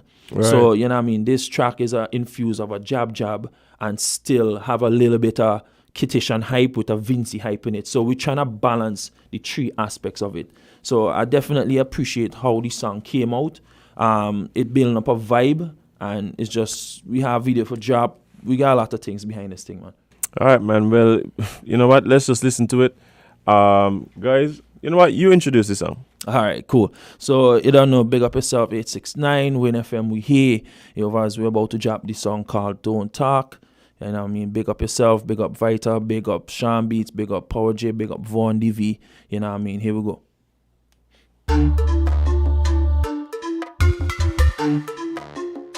All right. Yo, just run this track now, man. The way you are, you see my team, we don't talk too much. The way you are, you see my team, we don't talk. The way you are, you see my team, we don't talk too much. The way you are, the way you are, the way you are, you see my team, we don't talk too much. The way you are, you see my team, we don't talk. The way you are, you see my team, we don't talk too much. The way you are, the way you are, you mad? Why you run up in ya? We eat your food like it's dinner, and kicking bad we in China.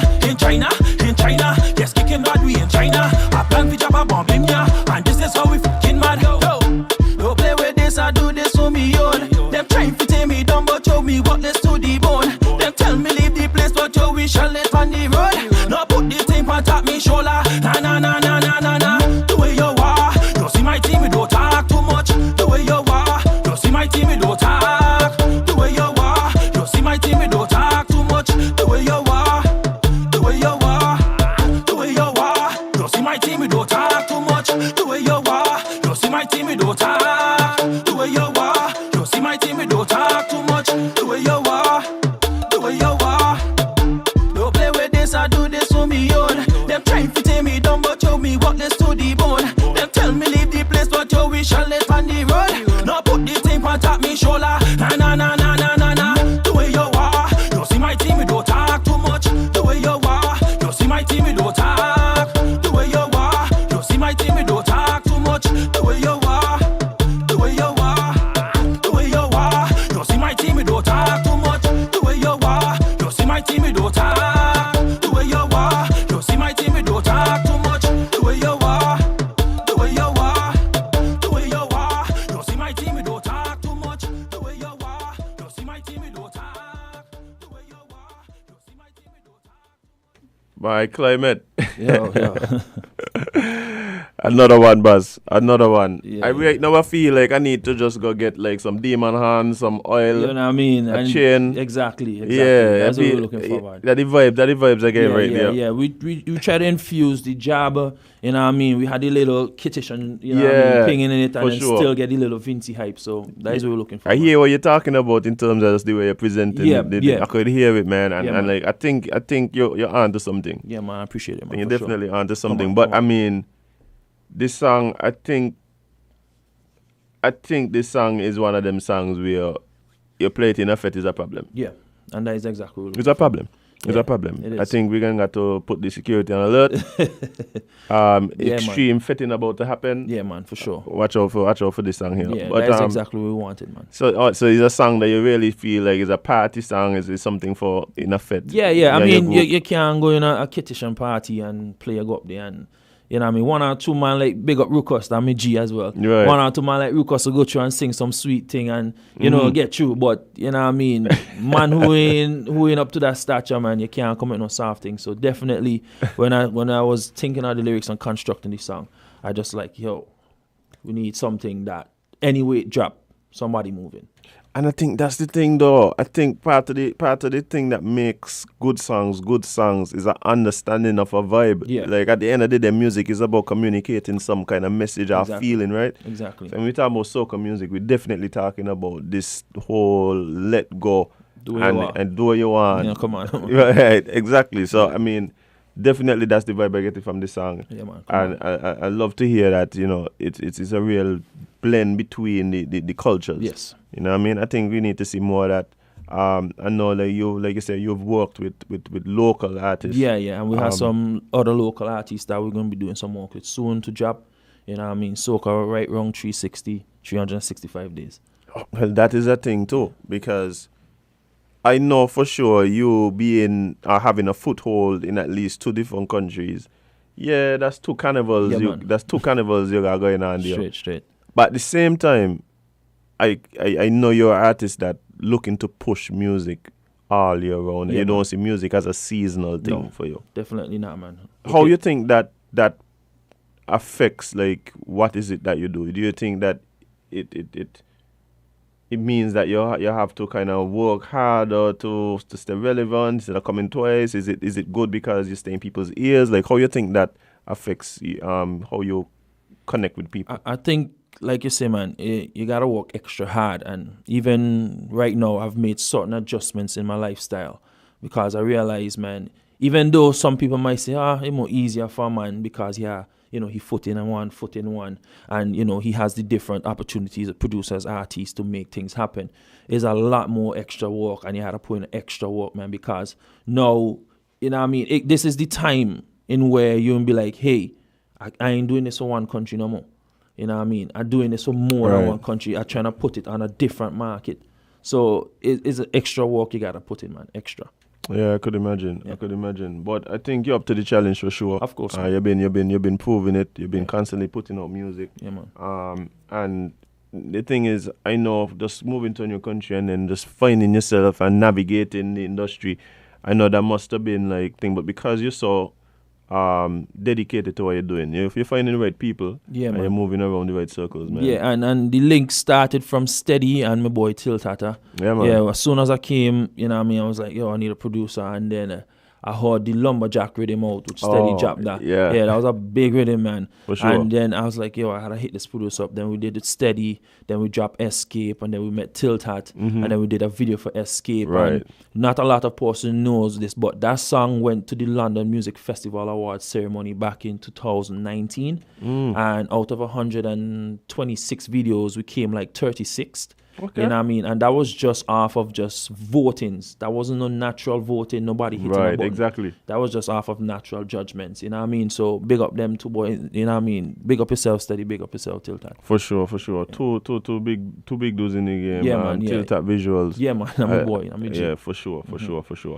But I mean, you keep mentioning that, there's big things in the works, but what could we look forward to? Like, we have just gotten out of not just, but we kind of halfway to the next carnival season here. Straight.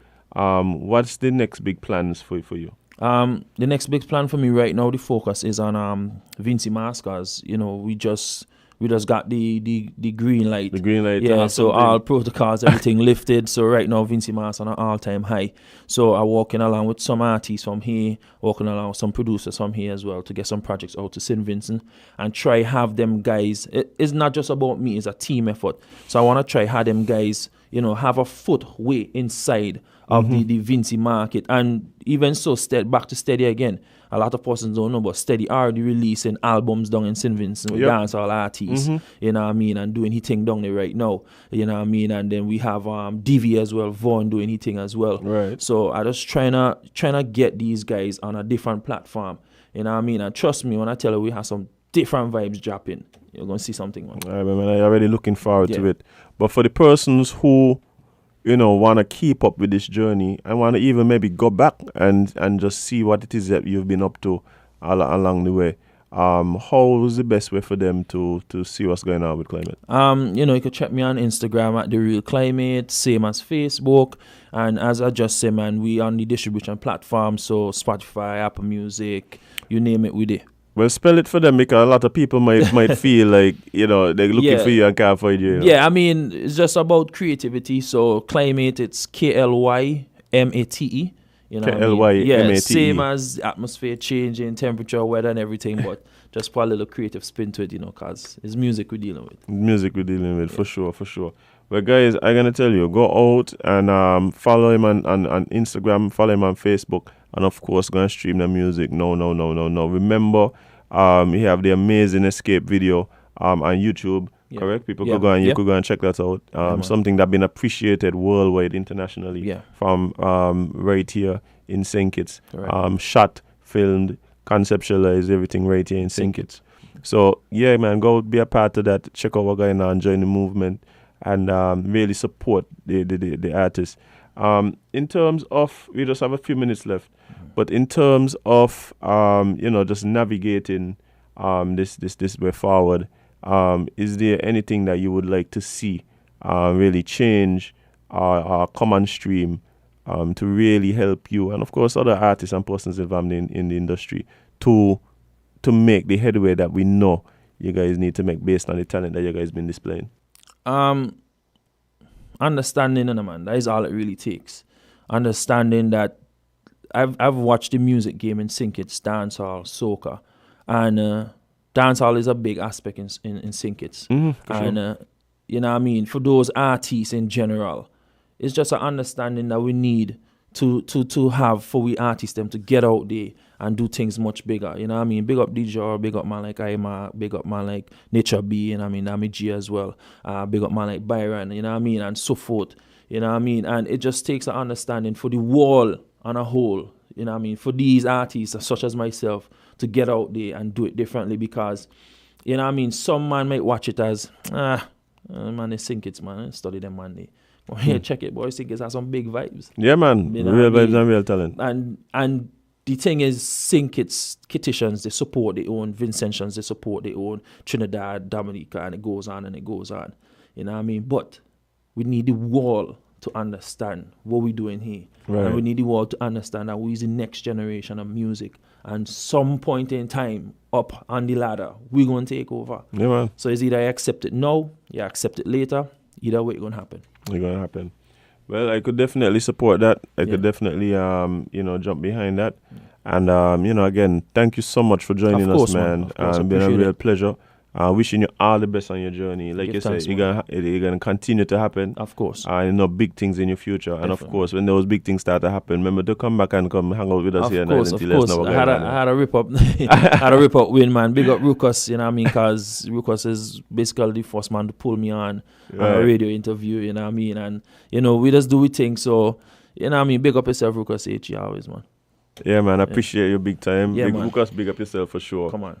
But guys, we really gonna take not a break because we're actually over for the day. Klymate gonna be heading out, probably going and create some more vibes somewhere else. For sure, for sure. But guys, it's been amazing. It's been great. It's been a wonderful week. I'm saying that because of course we're not gonna be here tomorrow. It's a holiday, Good Friday. Go out, fly your kite, not the bus kite. We want to make sure the lines them tight on your kite, people. Don't let the kite then go flying up in the... Anyway, y'all know what I mean. Don't go eating up no too much blood. They say you're supposed to eat saltfish and them thing tomorrow. And conky and dumpling and them things. So make sure you got your ground provision. All I need to run down by Kuri now, see if y'all get a good piece of saltfish run down. Make sure you get yourself sorted out.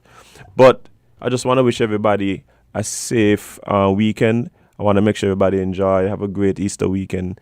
Take time to yourself. Take time with your loved ones. Relax. And get some rest. Don't party too hard. Party a little bit, but not too hard. Because, of course, by next Tuesday, we're back at it again. But, guys, it's been a real pleasure. I'm going to have to leave. I'm going to have to go. I'm going to have to disembark.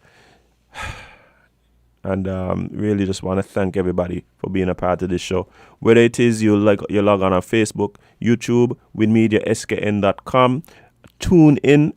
Whether it is you listen on your radio at 98.9 FM, just want you to know I appreciate you. We appreciate you. Jade, say big up yourself. She's sorry she couldn't be here today.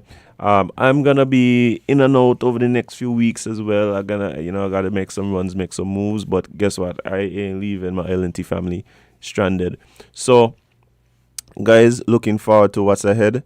And remember, guys, please, this weekend, I'm asking you to please remember, spend more time living your content than posting it. And you can't be everybody's cup of tea because you is not a mug. We're going to see you guys next week after the Easter weekend. See you then.